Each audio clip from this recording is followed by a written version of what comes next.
बाप रे! इमरान के मुंह से चीखते हुए अल्फाज निकले, मगर दूसरे ही लम्हे उसने दोनों हाथों से मैकडॉनल्ड को भींच लिया और उसकी आंखों में देखता हुआ बड़बड़ाया, यार तुम तो बहुत चौकस इंसान हो, ऊपर ही गिर पड़े। लेकिन मैकडॉनल्ड के मुंह से एक लफ्ज भी न निकल सका।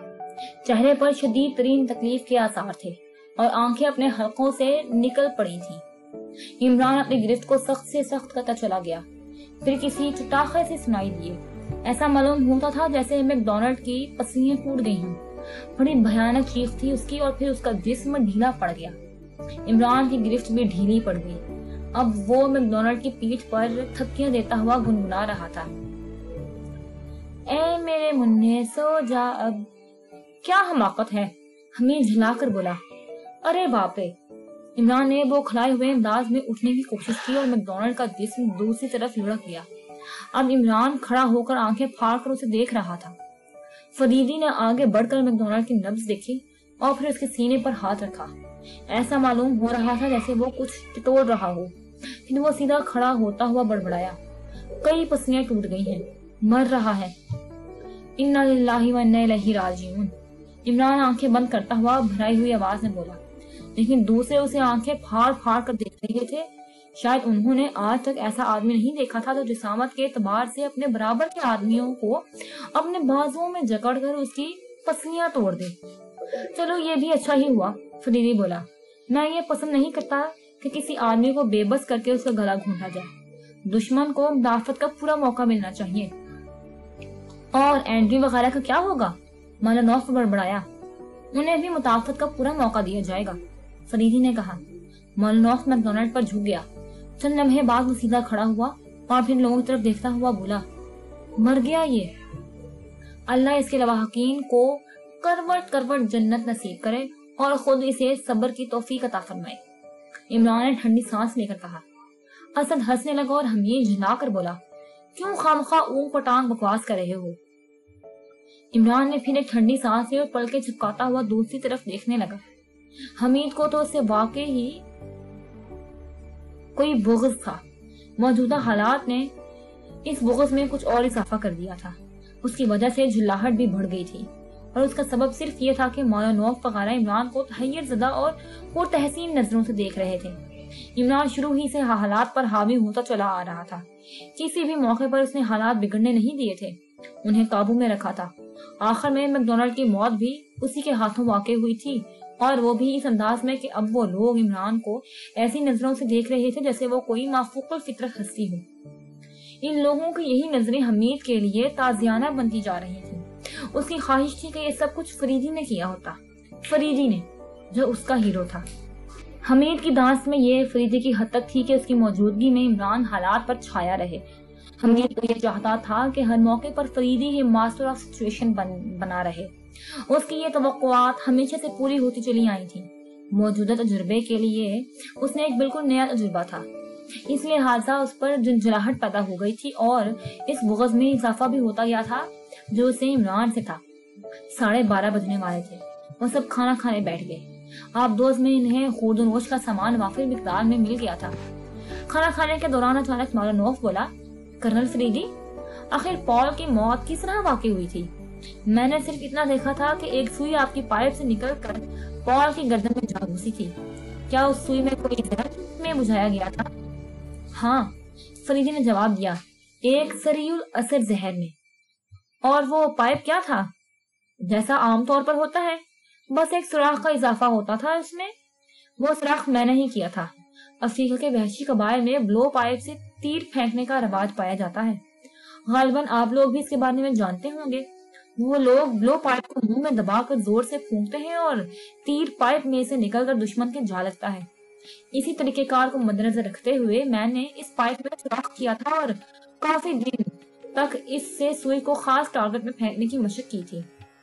लेकिन ये कब की बात है? हमीद हैरत से बोला, मुझे इसका इल्म नहीं। बहुत दिन हुए, तुम शायद अपने गांव गए हुए थे, फरीदी ने कहा और फिर दूसरों की तरफ देखता हुआ बोला, इस महल पर आते हुए इत्तेफाक से ही इस पाइप पर नजर पड़ गई और मैंने इसे उठाकर जेब में डाल दिया ताकि शायद किसी मौके पर काम ही आ जाए, और अगर वो काम ना आता तो तुम कुछ भी ना कर सकते।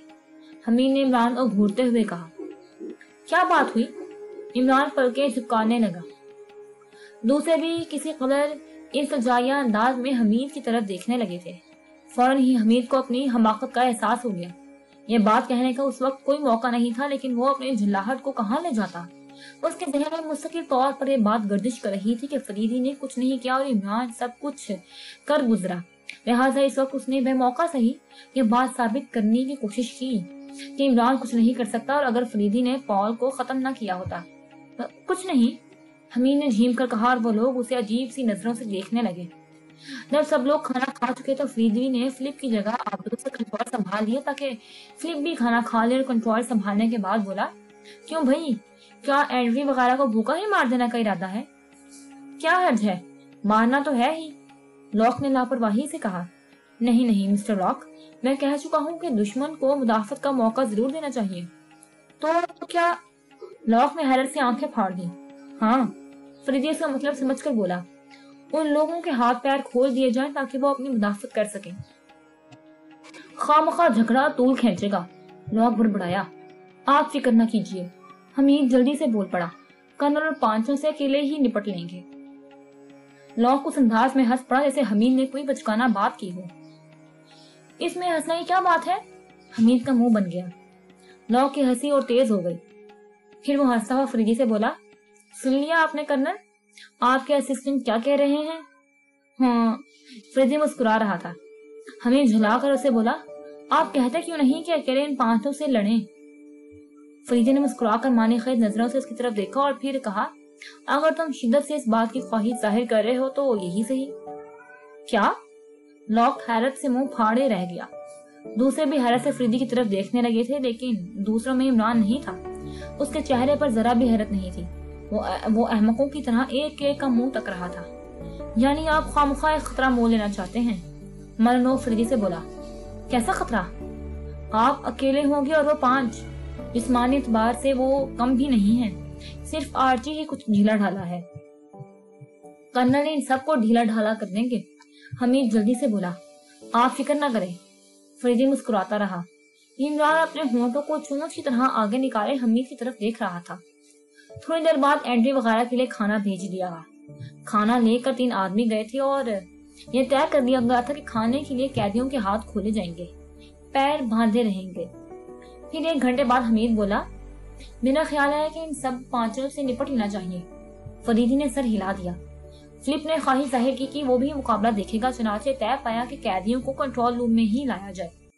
मालनोफ, असद और लॉक उन 5 को लिए हुए आ गए। ये नहीं होना चाहिए कि वो सिर्फ बेहोश हो जाए। हमीद ने आंखें निकालकर फरीदी से कहा, मरना ही चाहिए उन्हें।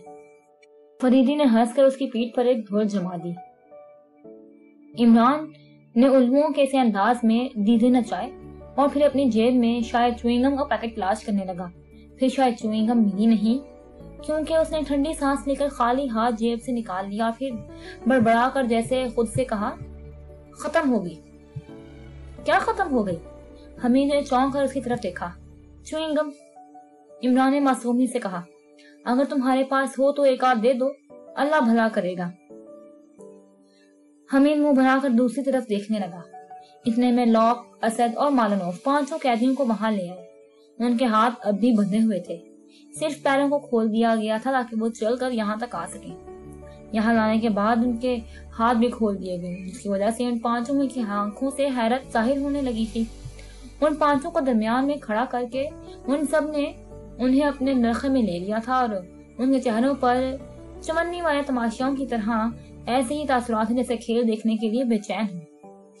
फरीदी ने अपना कोट उतार कर हमीद को दे दिया, फिर अपनी जगह से चंद कदम आगे बढ़कर उन 5 के सामने पहुंच गया और उन्हें अपनी तरफ मुतवज्जा करता हुआ बोला, दोस्तों, हम लोगों ने फैसला किया है कि तुम 5 को खत्म कर दिया जाए ताकि किसी किस्म का खतरा बाकी ना रहे। पहले तो यह तय हुआ था कि गला घोंट कर मार डाला जाए, लेकिन मैं ये तरीकाकार बिल्कुल पसंद नहीं करता। दुश्मन को इस बात का मौका जरूर देना चाहिए कि वो अपना बचाव कर सके। चुनाचे तुम लोगों के हाथ पैर खोल दिए गए हैं और अब तुम 5 सिर्फ मुझसे मुकाबला करोगे। और अगर, हमीद बोला, तुमने कर्नल को जेर कर लिया तो तुम सबको छोड़ दिया जाएगा। लॉक ने एकदम कुछ कहने के लिए कोशिश की, लेकिन हमीद ने फौरन से शाने पर हाथ रखकर धीरे से कहा, आप चंद मिनट खामोश तो रहते। नौक मुसलमाना अंदाज में पहलू बदल कर रह गया। इमरान उस वक्त भी परले सिरे का गाउदी नजर आ रहा था। लिहाजा अब शुरू हो जाओ, फरीदी ने कैदियों से कहा, मगर उनमें से किसी ने भी अपनी जगह से जंबिश नहीं की। उनमें से दो एक अपने होंठों पर जबान फेर रहे थे और मुमकिन है वो ये भी सोच रहे हों कि उनसे खेला जा रहा है और जैसे ही वो फरीदी पर हमला करेंगे वैसे ही वो सब मिलकर उन पर टूट पड़ेंगे। आओ, फरीदी ने उन्हें फिर ललकारा, अगर तुमने मुझे जेर कर लिया तो तुम सबको जिंदा छोड़ दिया जाएगा। लेकिन वो पांचों अब भी अपनी जगह से टस से मस न हुए। उनके चेहरों से बेतबारी साफ मुतरश्शे थी। शायद फरीदी ने भी उनकी अंदरूनी कैफियत को भांप लिया था, इसलिए खुद ही पहल कर बैठा। आगे बढ़कर उन दो लोगों को 2-4 हाथ झाड़ दिए। मकसद यही था कि उन्हें ताव आ जाए। उससे अपने मकसद में कामयाबी भी हुई। वो पांचों एकदम ही उस पर लिपट पड़े। अंदाज ऐसा ही था जैसे उसे पीस कर रख देंगे। हमी ने जोशीले अंदाज में अपने दाएं हाथ का मुक्का अपने बाएं हाथ की हथेली पर मारा। नौक वगैरह बेचारी से पहलू बदल रहे थे। शायद उन लोगों को फरीदी की कामयाबी का यकीन नहीं था, लेकिन दूसरे ही लम्हे कैबिन में एक चीख गूंजी। उन पांचों में से एक उछलकर पीछे जा गया था और अब दोनों हाथों से अपना पेट इस तरह दबाए हुए था जैसे शायद शदीद तरीन दर्द हो। चेहरे से भी अजियत का इजहार हो रहा था और फिर दूसरे ही लम्हे उसने हाथ पैर डाल दिए। मुकाबले का पहला ही 1 मिनट एक आदमी की मौत का पैगाम बन गया था। अब वो 4 रह गए थे और इस बात की कोशिश कर रहे थे कि किस तरह फरीदी को पटक कर उस पर चढ़ बैठे, लेकिन उनके एक और साथी का भी वही हशर हुआ जो पहले का हुआ था। चीख के साथ ही वो उछला और लड़खड़ाता हुआ कई कदम पीछे हट गया और वो भी दोनों हाथों से अपना पेट पकड़े हुए था और चेहरे पर शदीद तरीन अजियत के आसार थे। फिर दफातन वो आगे की तरफ झुकता हुआ चला गया। टांगे मुड़ गई और फिर शायद उसने तकलीफ की शिद्दत से ही अपना सर बड़ी जोर से फर्श पर दे मारा। इसके बाद उसका सर दोबारा नहीं उठ सका। वो एक तरफ लुढ़क गया। ब्रावो ब्रावो, मार्से ने भी इख्तियार चीख कर कहा। हमीद का चेहरा खुशी से सुर्ख हो गया था। बाकी तीनों कैदियों को शायद अकल आ गई। उन्होंने समझ लिया कि वो फरीदी के पैर ना उखाड़ सकेंगे, इसलिए वो इसे छोड़कर तेजी से पीछे हट गए और इस पोजीशन में आ गए जैसे अब सिर्फ बॉक्सिंग का मुजाहिरा करना चाहते हों। मगर उनके चेहरों से साफ जाहिर हो रहा था कि वो खौफजदा हो गए हैं। फरीदी उनसे चंद फुट के फासले पर खड़ा था और उनके होंठों पर एक मासूम सी मुस्कुराहट थी। उसकी कमीज इस धींगा मुश्ती में तार तार हो गई थी। अरे, हमीदी हंसकर बोला, क्या तुम लोग डर गए? वो तीनों आहिस्ता आहिस्ता आगे बढ़ने लगी। उनकी नजरें फरीदी पर जमी हुई थी, लेकिन फरीदी इस तरह लापरवाह नजर आ रहा था जैसे उन तीनों का इस अंदाज में आगे बढ़ना उसके लिए चंद बच्चों की खुशफेरी के अलावा कुछ ना हो। चंद फुट के फासले से वो तीनों एकदम झपटे। ऐसा ही अंदाज था जैसे अपने मुखों से फरीदी का जबड़ा तोड़ कर रख देंगे, लेकिन फरीदी ने एकदम झुककर उनका वार खाली कर दिया और एक के पेट में टक्कर रसीद करते हुए दूसरे की टांग पकड़कर घसीट डाली। वो अच्छी तरह गिरा था, जैस के पेट में टक्कर पड़ी थी और वो पेट पकड़कर दोहरा हो गया था। फरीदी ने तीसरे के जबड़े पर उल्टा हाथ रसीद किया और वो पेट पकड़कर दोहरा हो गया।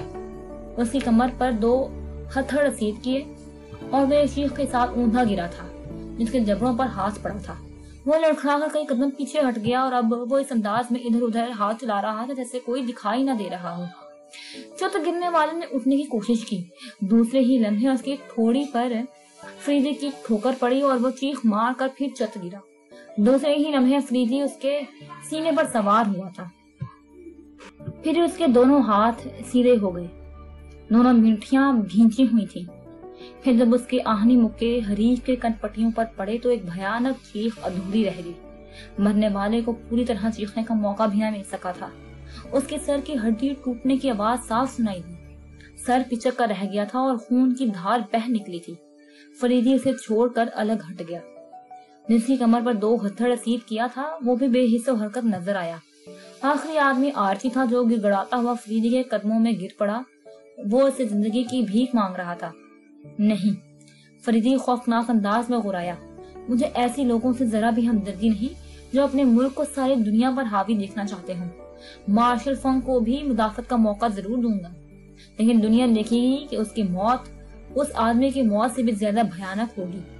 फरीदी ने उसकी तरफ इशारा किया जिसका सर इस तरह पिचक गया جیسے آہن شکنجے میں کس کر دبا دیا گیا ہو۔ حمید جھرجھری لے کر رہ گیا۔ فریدی اس وقت بڑا بھیانک لگ رہا تھا۔ فلپ وغیرہ اپنے ہونٹوں پر زبان پھیر رہے تھے۔ اٹھو، فریدی دھاڑا، ورنہ میں تمہاری پیٹھ پر ایسا ہاتھ ماروں گا کہ ریڑھ کی ہڈی ٹوٹ جائے گی۔ آرچی کانپتا ہوا کھڑا ہو گیا۔ حملہ کرو، فریدی غرایا۔ پھر تو آرچی پاگلوں کی طرح فریدی سے لپٹ پڑا تھا۔ وہ فریدی پر گھونسے برسانے لگا اور فریدی نے داہنے ہاتھ سے اس کی گردن دبوچ لی۔ آرچی کے ہاتھ برابر چل رہے تھے، لیکن ایسا معلوم ہوتا تھا جیسے فریدی کو ان گھونسوں کی ذرا بھی پرواہ نہ ہو۔ بس وہ ایک ہاتھ سے آرچی کی گردن دباتا چلا گیا اور آخرکار آرچی کو گھونسا بازی کے بجائے اپنی گردن بچانے کی فکر کرنی پڑی۔ وہ اب دونوں ہاتھوں سے فریدی کے ہاتھ کو اپنی گردن سے الگ کرنے کی کوشش میں تھا، پھر اسے کامیابی نہ ہو سکی۔ فریدی کی گرفت سخت سے سخت تر ہوتی چلی جا رہی تھی۔ آرچی کی آنکھیں حلقوں سے ابلنے لگی تھی، منہ سرخ ہو گیا تھا اور پھر دفعتاً اس کے ہاتھ ڈھیلے ہو کر گر پڑے۔ فریدی نے اس کی گردن کو ایک جھٹکا دیا اور پھر دھکا دے دیا۔ آرچی کسی کٹے ہوئے شتیر کی طرح گرا، کبھی نہ اٹھنے کے لیے۔ پانچوں لاشوں کے درمیان فریدی کسی مفوق الفطرت ہستی کی طرح کھڑا تھا۔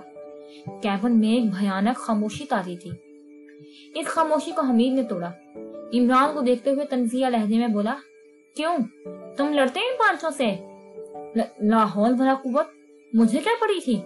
اگر ٹوٹ پھوٹ جاتا تو یہاں کوئی مرمت کرنے والا بھی نہ تھا۔ عمران احمقانہ انداز میں پلکیں چپکاتا ہوا بولا، میں کرتا مرمت۔ حمید تڑ سے بولا، ارے جاؤ، تمہاری ابھی عمر ہی کیا ہے؟ عمران نے ہاتھ ہلا کر کہا، میری اماں بھی 1 درجن سے زائد جوتیاں چور چکی ہیں، لیکن اب بھی مطمئن نہیں۔ ان کا خیال ہے کہ وہ ایک بار بھی ٹھیک سے مرمت نہیں کر سکیں گی۔ حمید اس کے جواب پر منہ بنا کر رہ جانے کے علاوہ اور کیا کر سکتا تھا؟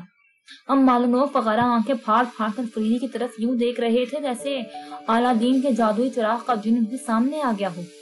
حمید نے سینہ پھلا کر ان لوگوں کی طرف دیکھا اور انداز ایسا ہی تھا جیسے کہہ رہا ہو، دیکھ لیا تم لوگ عمران کو نہ جانے کیا کیا سمجھنے لگے تھے، اب فریدی کو دیکھو جس نے 5 آدمیوں کو 5 ہی منٹ میں ٹھکانے لگا دیا۔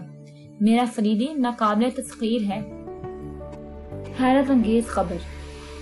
تاریک رات میں 9 صاحب بورینو کے غربی ساحل پر کھڑے تھے اور آبدوز سمندر کی تہہ میں بیٹھی چلی جا رہی تھی۔ فلپ نے سب کے بعد ساحل پر آتے وقت اس کا ایک بڑا سوراخ کھول دیا تاکہ اسے آبدوز میں پانی بھر جائے اور وہ ڈوب جائے۔ اس کی ضرورت اس لیے محسوس کی گئی تھی کہ بورینو کے ساحل پر آبدوز کا پایا جانا ان لوگوں کے لیے مصیبت کا سبب بن سکتا تھا۔ آبدوز ڈوب چکی تھی جب ان لوگوں نے طویل سانسیں لی اور اب ارد گرد کا بغور جائزہ لیا۔ یہ ایک اونچا نیچا سنگلاخ علاقہ تھا اور دور دور تک کسی قسم کی روشنی نہیں دکھائی دے رہی تھی۔ نہ جانے ہم شہری علاقے سے کتنے دور ہوں گے؟ مالونوف بڑبڑایا۔ جہاں تک میرا خیال ہے 10-12 میل دور۔ فلپ نے کہا، 10-12 میل؟ حمید کراہا، ہمیں اس طرف چلنا چاہیے۔ فلپ نے اشارہ کرتے ہوئے کہا، پونچیا ناک اسی طرف ہوگا۔ چنانچہ وہ سب چل پڑے، لیکن یہ سوال شاید سبھی کے ذہن میں ہوگا کہ سونے کے لیے چھت کا سایہ کہاں مل سکے گا اور پیٹ کی آگ کس طرح بجھائی جا سکے گی۔ آبدوز سے انہوں نے کھانے کا سارا سامان اپنے ساتھ لے لیا تھا اور اس کے 9 حصے کر دیے گئے تھے۔ ان حصوں کو آپس میں تقسیم کر لیا گیا تھا۔ سب کے ہاتھوں میں اس وقت اپنے اپنے حصے کی ایک پوٹلی موجود تھی، لیکن وہ سبھی جانتے تھے کہ یہ پوٹلی صرف 24 گھنٹے کا سہارا ہے۔ اس کے بعد کیا ہوگا یہ کوئی نہیں جانتا تھا۔ حالات قطعی غیر یقینی تھے۔ شہری حدود میں داخل ہونے کے بعد انہیں اپنے آپ کو دوسروں سے چھپانا بھی تھا، کیونکہ ان کی دانت میں یہ بات یقینی تھی کہ جہاز والے باقی کی تشہیر ہو چکی ہوگی۔ اس بات کا امکان بھی تھا کہ ان کی تصویریں بھی شائع ہو چکی ہوں گی۔ اس صورتحال میں وہ اپنے اپنے ملک کے سفارت خانوں کی امداد بھی حاصل نہیں کر سکتے تھے۔ ادھر کا رخ تو کرنا بھی مصیبت بن جاتا۔ سفارت خانے والے یقیناً اپنے اپنے ملکوں کو ان کے بازیابی کی اطلاع دیتے اور پھر وہاں سے انہیں حکم ملتا کہ بازیاب ہونے والوں کے پاس جو ایک خاص شے ہے وہ ان سے لے لی جائے اور اس شے کو باحفاظت دارالحکومت تک پہنچا دیا جائے۔ وہ لوگ چونکہ اس شے کو کسی دوسرے کے حوالت کرنے پر قطعی تیار نہ تھے، اس لیے سفارت خانوں کا رخ کرنا ان کے لیے ممکن نہ ہوتا۔ گویا اب ان لوگوں کو نہ صرف اپنے اپنے سفارت خانے والوں سے بچنا تھا، بلکہ بورنیو کے عزائم اور پولیس کے علاوہ مارشل فنگ کے آدمیوں سے بھی جان بچانا تھی جو ان کی دھانس میں یقیناً ان کی تلاش میں ہوں گے۔ چنانچہ اب ان 9 آدمیوں کو چومکھی لڑائی لڑنی تھی، اور وہ بھی صرف اپنے اپنے زور بازو پر۔ کسی طرف سے امداد کی توقع کرنا حماقت ہی ہوتی۔ آبدوز میں لوگوں نے طے کر لیا تھا کہ شہری حدود میں داخل ہونے سے پہلے وہ ایک دوسرے سے جدا ہو جائیں گے، الگ الگ راستوں سے شہر میں داخل ہوں گے اور اس بات کی سر توڑ کوشش کریں گے کہ کسی نہ کسی طرح بورنیو سے نکل کر اپنے اپنے ملک پہنچ جائیں۔ وہاں پر وہ ان ڈبیوں کی حفاظت کا معقول انتظام کریں گے اور پھر پیرس پہنچ کر وہاں کے مشہور ہوٹل ڈیدا لاگ میں ایک دوسرے کا انتظار کیا جائے گا۔ یہ ملاقات ظاہر ہے اصلی شکل و صورت میں نہ ہوتی، اس لیے شناخت کے لیے سفید گلاب کا نشان مقرر کیا گیا تھا۔ اس ملاقات میں وہ مارشل فنگ اور اس کی تقریب کاریوں کا قلقمہ کرنے کے لیے طریقہ کار کا تعین کرتے، لیکن اس وقت ان کے ذہن میں نہ تو پیرس تھا اور نہ مارشل فنگ۔ اس وقت وہ صرف یہ سوچ رہے تھے کہ اپنا بچاؤ کس طرح کریں گے۔ اسی سوچ بچار میں سارا رستہ کٹ گیا اور وہ ایک دوسرے سے مخاطب بھی نہ ہوئے۔ اب انہیں کافی فاصلے پر روشنیوں کا ایک جار سا